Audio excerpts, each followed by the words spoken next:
नमस्कार मित्रांनो, मी अभिजित गिरटकर तुम्हा सर्वांच्या मी शिपाई महाराष्ट्राच्या ह्या यूट्यूब चॅनलवरती स्वागत करत आहे। बघा मित्रांनो, तुम्हाला तर माहीतच आहे की आपण अग्निवीर भरती 2026साठी खास प्रिव्हियस इयर पेपर सोडवणे सुरू केले होते। त्याच्यात आजचा हा 14वा पेपर आहे मित्रांनो। बिलकुल गणित आणि बुद्धिमत्तासाठी हे क्लास राहणार आहे आणि एकदम झालेल्या प्रश्नांचे सखोल विश्लेषण असणार आहेत। तर चला मित्रांनो, जास्त न बोलता आपण आपल्या टॉपिकला सुरुवात करूया। चलो बघा, काय तर आज कोणता पेपर पाहणार आहोत आपण? अग्निवीर जीडी 22 एप्रिल 2024ला जो शिफ्ट नंबर 1ला पेपर झाला होता मित्रांनो, तो आज आपल्याला पाहायचा आहे। तर बघा मित्रांनो, जर तुम्हाला जे काही मी इथं शिकवतो त्याचे तुम्हाला जर PDF हवी असतील तर तुम्हाला आपले टेलिग्राम चॅनल जॉईन करावं लागेल। कोणती? तर मी शिपाई महाराष्ट्राचा। प्रत्येक जे काही आपले क्लास होतात त्याचे नोटिफिकेशन आणि त्याची PDF सर्वचे सर्व तुम्हाला आपल्या ह्या टेलिग्राम चॅनलवरती अवेलेबल होऊन मिळतात। तर चला, सर्वात आधी आपण काय करतो तर मॅथला सोडवतो। मॅथचे 15 प्रश्न आणि काही रिजनिंगचे 5 प्रश्न। चला तर डायरेक्ट प्रश्नांना सुरुवात करूया। बघा काय म्हणते, जर 70 लिटर मिश्रणात 30% पाणी असेल तर त्यामध्ये दुधाची मात्रा किती? बघा, एक भांडा आहे समजू आपण, ठीक आहे। हा भांडा आहे, याच्यात काय मिश्रण आहे, अशा पद्धतीने एवढं मिश्रण आहे। तर हा किती आहे? 70 लिटर आहे। पण याच्यात दूधही टाकलं आहे आणि पाणीही टाकलं आहे। तर ह्या 70 लिटरमध्ये किती पाणी आहे म्हणते? 30% पाणी आहे म्हणते। बघा, कोणती पण वस्तू असो ते स्वतःमध्ये किती असते तर 100% असते। किती टक्के असते? 100% असते। जर ह्या 100%मध्ये 30% पाणी आहे, किती टक्के पाणी आहे? 30% पाणी आहे, तर साहजिकच आहे 70% काय असणार तर दूध असणार। 70% काय असणार? दूध असणार। म्हणजे मग 70% कितीचे तर 70चे। चहाची जे चा अर्थ होतो गुणाकार आणि किती तर 70%, कारण की 30% पाणी तर 70% काय असणार? दूध। 70% म्हणजे काय तर 70 भागीला 100%, म्हणजे काय तर भागीला 100। चला सोडवा, काही कटपट होत असेल तर काटून घ्या। बघा, 1 0 2 0 1 0 2 0 कॅन्सल, 1 मिनिट, ठीक आहे। 7 7 49 किती येणार तर 49 लिटर। म्हणजे जर 30% पाणी जर 70 लिटरमध्ये, तर त्याच्यात काही 49 लिटर काही असणार तर दूध असणार मित्रांनो। 49 हा काही आहे तर एकदम बरोबर उत्तर आहे। चला दुसरा प्रश्न पाहूया। बघा काय म्हणते, खालीलपैकी कोणत्या संख्या 10 ने विभाज्य आहे? खालीलपैकी कोणती, हा कोणती पाहिजे होता, कोणती संख्या 10 ने विभाज्य आहे? कोणत्या संख्येला 10 ने भाग जातो मित्रांनो? जर ज्या संख्येचे एकक स्थानी 0 असेल, ज्या संख्येचे एकक स्थानी काय असणार? 0 असणार, त्याच संख्येला कितीने भाग जातो तर 10 ने भाग जातो। बघा, याच्यात नाही आहे 0, याच्यात नाही आहे, याच्यात नाही आहे। कोणता ऑप्शन? Option number 3। 3 मध्ये काय आहे तर एकक स्थानी 0 आहे। म्हणजे 10 ने कितीला भाग जाणार तर 110ला। सोपीच प्रश्न आहे तसं। चला समजलं, पुढचा पाहूया। काय म्हणते प्रश्न क्रमांक 3, 27/21च्या साध्या भिन्न रूपात काय मिळेल? काय तर 27/21 साध्या रूपात, म्हणजे जेवढं याला लहान करता येते आपल्याला तेवढं लहान करायचे। बघा कितीने भाग जातो याला, कितीने भाग जातो? 3 ने भाग जातो। 3 9 27, 3 7 21, म्हणजे 9/7। याच्या व्यतिरिक्त आणखी लहान करू शकतो का? नाही। म्हणजे कोणता ऑप्शन आहे? ऑप्शन नंबर 2 हा काय आहे तर एकदम बरोबर आहे, 9/7। ठीक आहे, थोडं स्पीडमध्ये घेऊ मित्रांनो, कारण की सोपी प्रश्न आहेत आणि आपला पेपर पण जवळ आलेला आहे। तर माझा प्रयत्न आहे की एका दिवशी आपण 2-2 प्रश्न सेट घ्यावं। चालेल का तुम्हाला? जर असं जर पाहिजे असेल की एका दिवशी 2 प्रश्न सेट घ्या सर, तर तुम्ही नक्की मला कमेंट करा। बघा काय तर प्रश्न क्रमांक 4 काय म्हणते, ती संख्या कोणती जी 3 पट केली आणि त्यात 1 वाढवला तर 10 मिळेल? बघा, ती संख्या कोणती जिला 3 पट केला आणि त्यात 1 मिळवला तर 10 मिळेल? बघा, बाय ऑप्शननी जाऊ शकतो आपण, पण मी पद्धत सांगतो आधी, ठीक आहे। काय आहे पद्धत? अशी संख्या घ्या, ती संख्या घेऊ आपण x, तिची 3 पट। 3 पट करणे म्हणजे काय? गुणीला 3, आणि त्याच्यात 1 मिळवा म्हणते तर आपल्याला किती मिळते? 10 मिळते। त्याच्यात 1 मिळवा म्हणते, मग आपल्याला किती मिळते? 10। बघा, x गुणीला 3 3x, हा प्लस मध्ये तिकडे जाऊन काय होणार? मायनस, 10 मायनस 1, ठीक आहे। 3x बरोबर 10तून 1 गेला 9, म्हणजेच x बरोबर काय होणार तर 9/3, म्हणजेच काय होणार? x बरोबर 9/3 किती होणार? 3, म्हणजे तुमच्या x म्हणजे ती संख्या किती आली? 3। आणि आपण जर पाहिलाय बाय ऑप्शन गेला तर बघा मित्रांनो, 9ची 3 पट करा तुम्ही, किती होणार ते 10च्या वरती जाणार. 11ची 3 पट 10च्या वरती, 27ची 3 पट 10च्या वरती, अशीच आहे. 9ची 3 पट म्हणजे 9 तिरी सॉरी 3चे 9 पट सॉरी किती 3चे 3 पट, 3चे 3 पट किती होते 9, त्याचे ते एक जोडा किती मिळते 10. म्हणजे आपण याला बाय ऑप्शन देखील सोडवू शकतो. ठीक आहे, सोपीच प्रश्न होता. चलो पुढचा प्रश्न पाहूया. काय म्हणते, जर एक्स अधिक एक्स बटे सॉरी जर एक्स अधिक 1/x बरोबर 4 दिले असेल तर एक्सचा स्क्वेअर अधिक 1/xचा स्क्वेअर किती असेल. बघा याची मी तुम्हाला आधी ट्रिक सांगून देतो. ट्रिक काय आहे मित्रांनो, किती दिलाय 4 दिलाय आपल्याला आणि काढायचा काय वर्ग. तर ह्या 4चा करा वर्ग आणि मायनस करा 2, तुमचं उत्तर मिळून जाईल मित्रांनो तुम्हाला.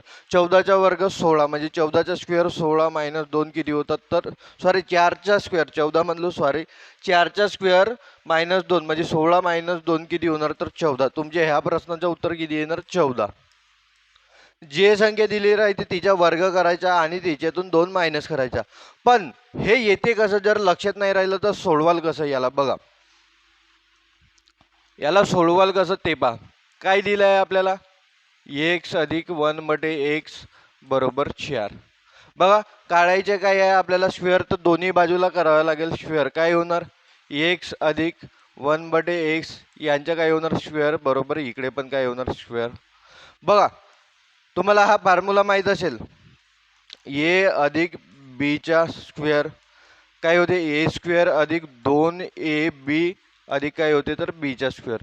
हा फॉर्म्युला पाठांतर करून ठेवा मित्रांनो, कितीतरी पेपरमध्ये आपण घेतलेला आहोत आणि हा फॉर्म्युला देखील डायरेक्ट विचारते. तर तोच फॉर्म्युला लावायचा आहे आपल्याला. हा काय होणार बघा, हा ए होणार आणि हा काय होणार तर बी होणार. चला ए पहिला काय होणार एचा स्क्वेअर म्हणजे काय एक्सचा स्क्वेअर अधिक 2ab 2 गुणिला एक्स गुणिला काय होणार तर 1/x म्हणजे ए बी अधिक काय होणार तर याचा वर्ग काय होणार तर 1/xचा वर्ग बरोबर 4चा वर्ग किती होणार मित्रांनो 16. समजत आहे. बघा मग काय होणार एक्स एक्स कॅन्सल होणार, वाचलं काही इकडे एक्सचा स्क्वेअर अधिक 2 अधिक काय होणार 1चा वर्ग 1 आणि एक्सचा स्क्वेअर बरोबर काय होणार 16. बघा 2 प्लस मध्ये तिकडे जाऊन काय होणार मायनस होणार म्हणजे काय होणार एक्सचा स्क्वेअर अधिक 1/xचा स्क्वेअर बरोबर काय होणार 16 मायनस 2 म्हणजेच काय होणार तर 14. म्हणजेच हा जो आहे एवढा, याचा उत्तर किती आला आपला 14 आला. तेच सांगितलं. म्हणून एवढी झंझट न करताना मित्रांनो, जर ठीक आहे तुम्हाला ते ट्रिक नाही आठवली तुम्ही बेशक हे सोडवा, आपल्याकडे टाइम असतो. पण हे ट्रिक लक्षात ठेवा, जो दिलेला असतो त्याचा वर्ग करा स्क्वेअर करा आणि त्याच्यातून 2 मायनस करा, तुमचं उत्तर मिळून जाईल. तर कोणता उत्तर तर 14 ह्या प्रश्नाचा एकदम बरोबर उत्तर आहे. चला पुढचा प्रश्न पाहूया. काय म्हणते, जर एखादी वस्तू 960 रुपयांना विकली गेली आणि 20% नफा झाला तर त्या वस्तूची खरेदी किंमत किती. काढणार कशी बघा. कोणत्याही वस्तूची किंमत किती राहते, जर एखाद्या वस्तूची किंमत 100 रुपये आहे, काय म्हणतो मी, जर एखाद्या वस्तूची किंमत 100 रुपये आहे, हिच्यावर 20% नफा झाला, हिच्यावर किती टक्के नफा झाला तर 20% नफा झाला, तर ती वस्तू किती रुपयाची. तुम्ही म्हणाल 120, कारण की 100 वर 20% म्हणजे 20 रुपयाचा नफा झाला, 100 वर 20 रुपयाचा नफा झाला म्हणजे किती 120 रुपये झाले. बरं यालाच रिटर्न करतो मी, 100 वर 20 रुपयाचा नफा झाला. बरं मला सांगा कोणतीही वस्तू स्वतःमध्ये किती टक्के असते 100% असते. किती टक्के असते 100% असते. 100%वरच 20%चा नफा झाला म्हणजे टोटल त्या वस्तूची किंमत झाली तर 120%. त्या वस्तूची किंमत झाली किती 120%. आणि ते वस्तू किती रुपयाला घेतली होती तर ते 100% किंमत असेल तिची. जर त्याच्यावर 20% नफा झाला तर ती वस्तू स्वतःमध्ये किती टक्के बनते तर 120% बनते. मला सांगा 100 रुपयावर 20% नफा झाला म्हणजे त्या वस्तूची किंमत किती झाली 120 रुपये. त्या वस्तूची किंमत झाली 120 रुपये. पण मी ते किती रुपयाला घेतलो तुम्हालाही माहित आहे 100 रुपयाला घेतलो. पण कसं काढणार मी बघा, हे 120 रुपये जी किंमत आहे ना हे 120%ची आहे.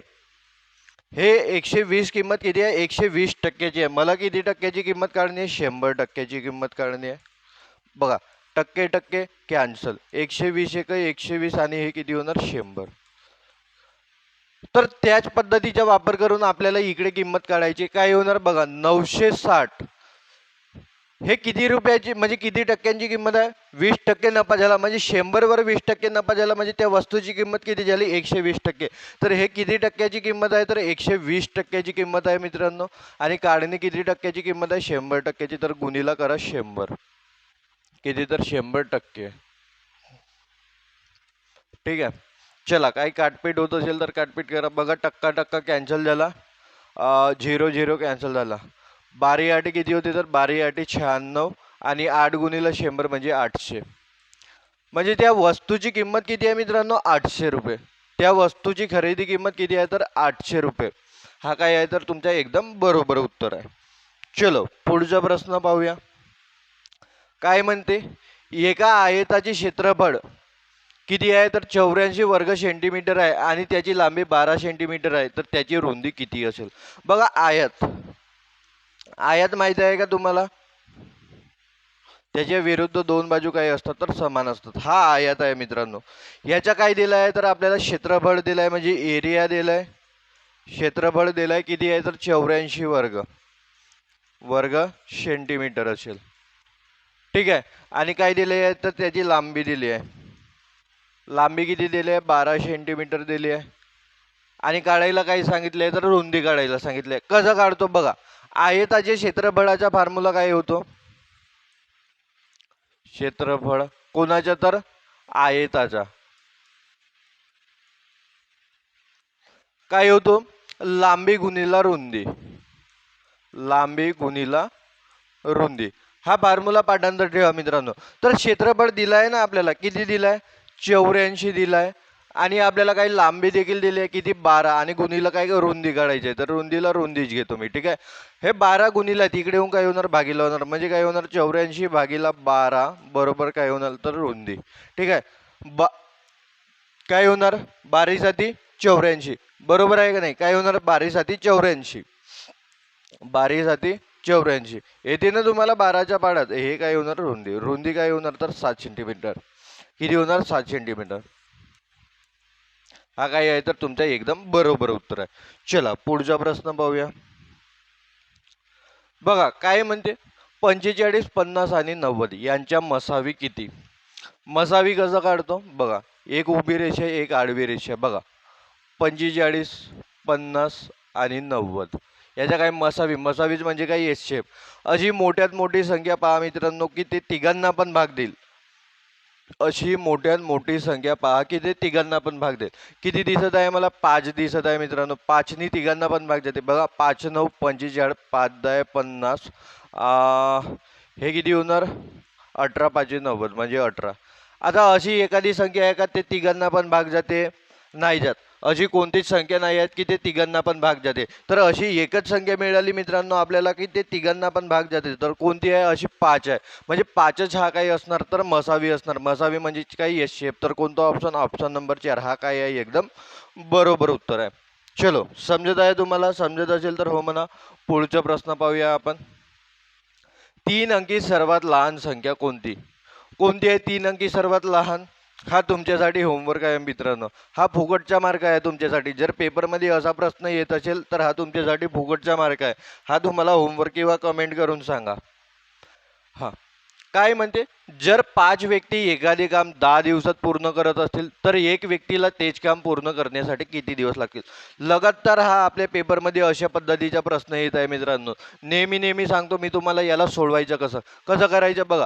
5 व्यक्ती एखादे काम किती दिवसात पूर्ण करत आहेत 10 दिवसात. तर 5 गुणिले 10 करा. तेच काम म्हणजे हेच काम म्हणजे बरोबर हेच काम. एक व्यक्ती ते काम पूर्ण करण्यास किती दिवस लागतील तर एक व्यक्ती आहे गुणिला दिवस आपण एक्स घेऊ. एक्स काढा तुमच्या उत्तर निघणार. बघा काय होणार 5 गुणिला 10 50 आणि 1 गुणिला एक्स एक्स म्हणजे किती दिवस लागणार तर 50 दिवस लागणार. तोंडी पण उत्तर निघू शकत होतं याच्या. तर किती दिवस लागणार 50 दिवस लागणार. समजलं. चला पुढचा प्रश्न पाहूया. काय म्हणते संख्या 11 11 आणि 11 यांची सरासरी किती. कालच्याच पेपरमध्ये सांगितलं मित्रांनो मी तुम्हाला की त्या दिवशी पेपरमध्ये जर संख्या पूर्णच्या पूर्ण समान असतील, संख्या काही असतील पूर्णच्या पूर्ण समान असतील तर त्याची सरासरी पण तेवढीच राहते. जर 1 2 3 4 किती संख्या आहेत? 4 संख्या आहेत आणि 4च्या 4ही किती आहेत? 11 आहेत. तर तिची सरासरी देखील किती येणार? 11 येणार. सरासरी किती येणार? 11 येणार. पण तरी पण मी तुम्हाला फॉर्म्युला सांगून देतो बघा. सरासरी म्हणजे काय होते सांगा? सरासरी म्हणजे काय होते? सर्व संख्यांची बेरीज. सर्व संख्यांची बेरीज भागीला काय होते? तर एकूण संख्या.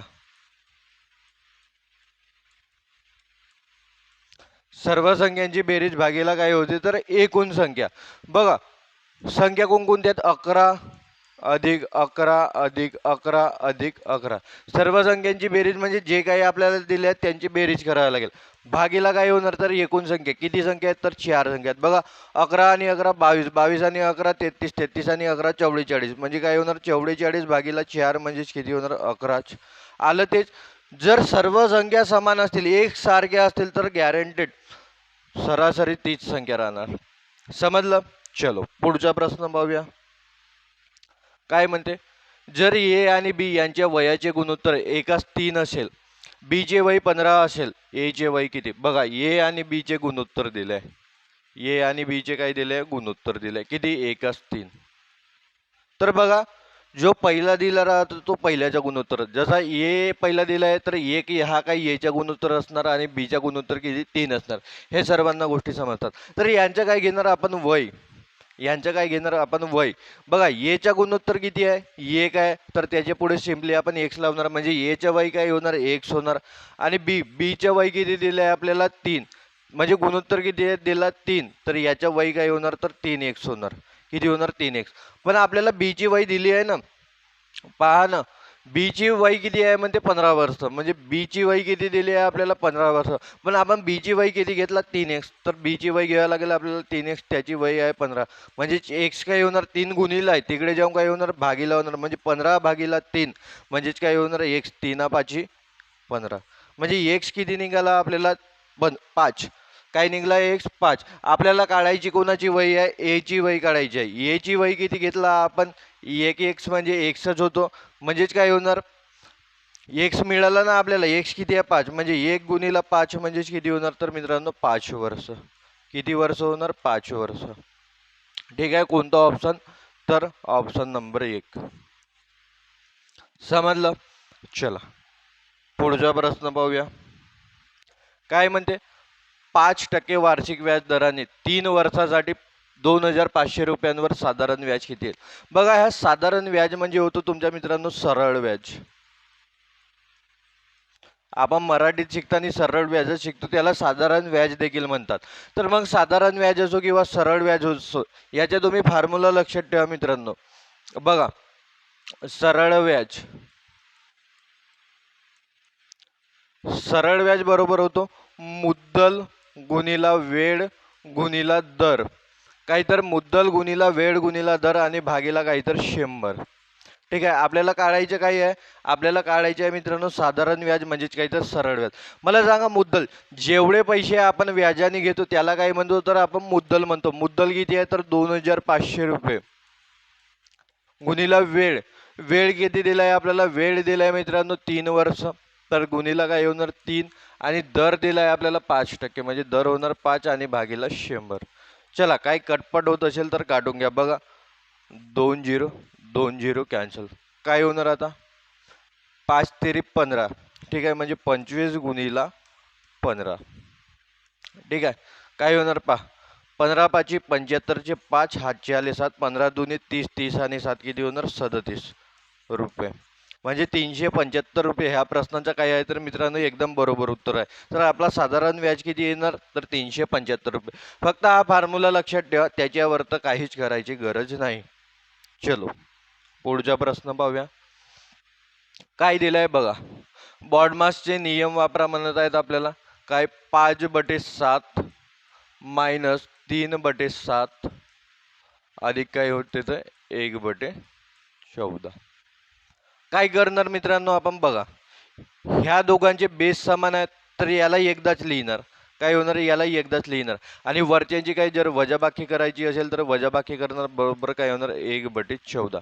बघा 5तून 3 गेले 2, 2/7 अधिक काय होणार तर 1/14.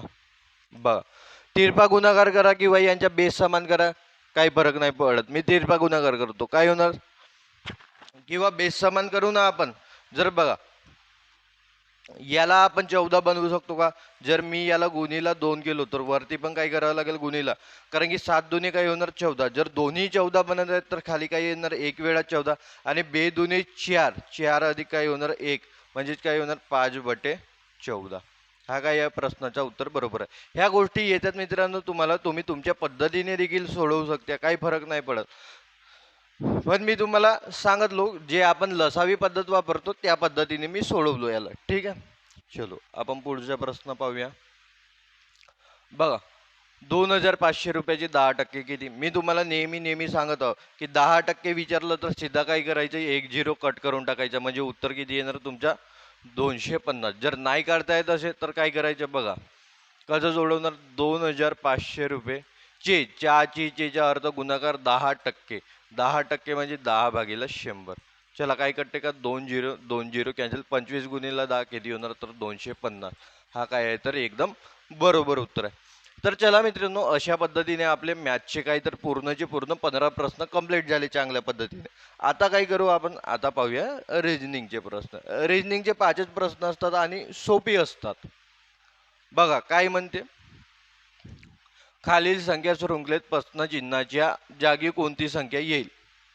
बघा काय दिलंय 7, 21, 35 प्रश्नचिन्ह दिलाय आपल्याला आणि किती दिलाय 63 दिलाय. बघा कोणतं लॉजिक लागताना दिसत आहे तुम्हाला. बघा प्लसचा तर नाही मित्रांनो, मला गुणीचा दिसत आहे. बघा 7 गुणीला जर 3 केलो मी तर किती 35 मिळत आहे मला, ठीक आहे. इकडे पुढे काय 7 गुणीला 5, ठीक आहे. इकडे 7 गुणीला 3, इकडे 7 गुणीला 5 केलाय म्हणजे 2ची गॅप आहे. मी असा इकडे म्हणू शकतो मित्रांनो की हा इकडे 7 गुणीला 7 असेल तेव्हाच पुढे 7 गुणीला 9, इकडे काय तर 7 गुणीला 9 63 होतात. म्हणजे 7 गुणीला 7 किती तर 49 येणार मित्रांनो. इथं किती येणार 49 आहे का ऑप्शनमध्ये, आहे ना. ऑप्शन नंबर 4 एकदम बरोबर उत्तर आहे. असंही न पाहता आपण प्लसने सुद्धा जाऊ शकतो. कसं सोडवणार प्लसने, बघा 7, 21, 35 प्रश्नचिन्ह 63. पण आपल्याला समजतच आहे मित्रांनो की एक सोडून एक 7चा भाडा म्हणलेला आहे. बघा यांच्यात कितीची गॅप आहे, बघा 21 मधून 7 गेले किती राहणार 14, किती राहणार 14.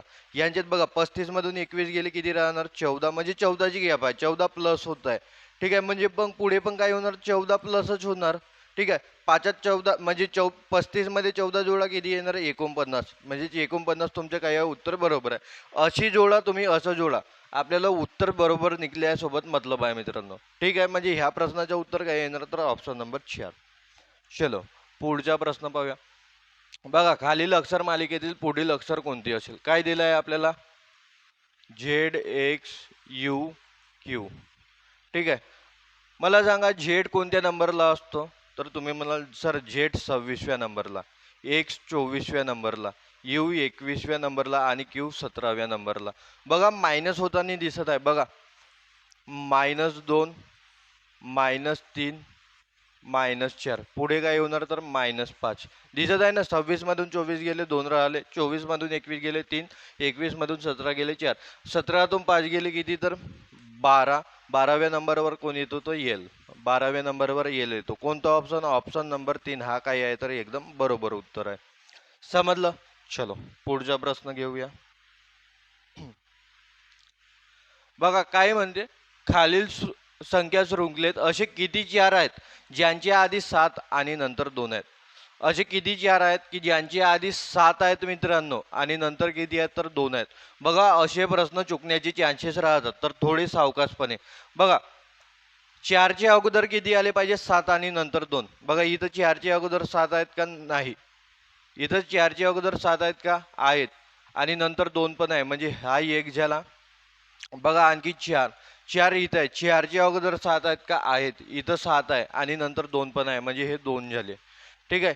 किती वेळा आहे बघा, ह्या 4 मध्ये तर नाही, 4च 3 वेळा दिलाय. त्याच्यापैकी एक मध्ये जर ज्या पद्धतीने म्हणत आहे की आधी 7 आले पाहिजेत आणि नंतर 2 आले पाहिजेत, तर तसे फक्त किती आहेत, 2 वेळा आलेले आहेत. हे थोडे सावकाश सोडवायचे मित्रांनो. हे असे प्रश्न चुकण्याचे चान्सेस राहतात. का बरं? कारण की मी इथं सोडवत आहोत तर ठीक आहे, पण तुमचा कम्प्युटराइज पेपर असतो, त्याच्यात हे असे थोडे कठीण जातात, तर थोडं सावकाश सोडवायचं. ठीक आहे, समजलं? चला पुढचा प्रश्न पाहूया. काय म्हणते? दिलेल्या शब्दांना त्या क्रमाने लावा ज्या क्रमाने शब्दकोशात आहेत. शब्दकोशात म्हणजे कसे? ज्याप्रमाणे ABCD लिहिलेली आहे, कुठं XYZ पर्यंत, ज्या पद्धतीने पहिला जे जे अल्फाबेट येतात त्या पद्धतीने हे नावं लावायचे आहेत. बघा, एफ एफ एफ एफ सर्वांमध्ये दिलाय, ये सर्वांमध्ये दिलाय. पुढचा पाहूया आपण. बघा, आधी एम येतो, एन येतो, आर येतो, एन येतो की टी येतो? तर तुम्ही म्हणाल सर एम 13व्या नंबरवर आहे, एन 14व्या नंबरवर आहे, आर 18व्या नंबरवर आहे, एन 14व्या आणि टी कितव्या? तर 20व्या. म्हणजे साहजिकच आहे, जो एम आहे हा पहिल्या नंबरला येतो, म्हणजे जो पहिल्या नंबरला आहे तोच पहिल्या नंबरला असणार. म्हणजे एकच ऑप्शन मला असा दिसत आहे मित्रांनो की त्याच्यात एक नंबर हा पहिला आहे. कोणता? Option number 4. कोणता? 1 2 4 3 5 म्हणत आहे. तरी पण नंतर पाहू. एम झाल्यानंतर काय येतो? एन येतो. एम झाल्यानंतर काय येतो? एन येतो. पण एन 2 जागी आहे, तर मग काय करायचं? पुढचा शब्द पहा मित्रांनो.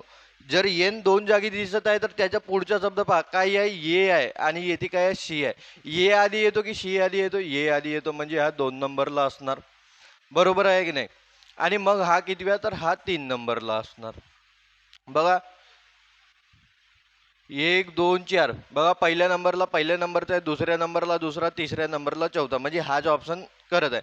बघा, मग 18व्या नंबरला ह्या येतो आपलं आर, म्हणजे 3 नंबरचा काही असणार, हा 4थ्या नंबरला आणि हा 5व्या नंबरला. म्हणजे कोणता ऑप्शन बरोबर आहे? तर ऑप्शन नंबर 4 हा एकदम बरोबर आहे मित्रांनो. चला पुढचा प्रश्न पाहूया आता. काय म्हणते? सुरुवातीपासून मोजताना जर राहुल शेवटून 5व्या स्थानावर बसलेला असेल तर 28 व्यक्तींच्या रांगेत तो कोणत्या स्थानी आहे? हा, काय म्हणते? सुरुवातीपासून मोजताना जर तो शेवटून 5व्या स्थानावर बसलेला असेल, म्हणजे तो शेवटून 5व्या स्थानावर आहे, तर 28 व्यक्तींच्या रांगेत तो कोणत्या स्थानी आहे? तर तो आधीवरून कितव्या स्थानावर आहे आपल्याला ते सांगायचे आहे. बघा, कितव्या व्यक्तींची रांग आहे? 28. 21 22 23 24 25 26 27 28. आधी बेसिक पद्धतीने सांगतो, ठीक आहे. शेवटून कितव्या स्थानावर आहे? तो 5व्या स्थानावर. म्हणजे शेवटचे 5 सोडा. 1 2 3 4 5, म्हणजे तो कितव्या स्थानावर आहे? 24व्या स्थानावर. कितव्या स्थानावर आहे? 24व्या स्थानावर. हा तर झालं काय? By option. पण जर याला सोडवायचं झालं तर कसं सोडवा? बघा, एकूण किती व्यक्ती आहेत? 28. तो शेवटून कितव्या स्थानावर आहे? 5व्या. मायनस करा आणि त्याच्यात एक जोडा. बघा, 28 मधून 5 गेले, 23 राहणार. 23 मध्ये एक जोडा किती राहणार? तर 24. बघा, तेच उत्तर आलं. एक तर असे सोडवा, नाहीतर असे सोडवा. मे बी हेच लक्षात ठेवा. जर नाही आठवलं हे, तर हे आहे तुमच्यासाठी. ठीक आहे. चला, अशा पद्धतीने रिजनिंगचे देखील 5 प्रश्न झाले मित्रांनो. तर चला, आजच्यासाठी एवढंच राहू देऊ. PDF साठी खास करून PDF ठेवा. चला, PDF वरून प्रॅक्टिस करत चला मित्रांनो.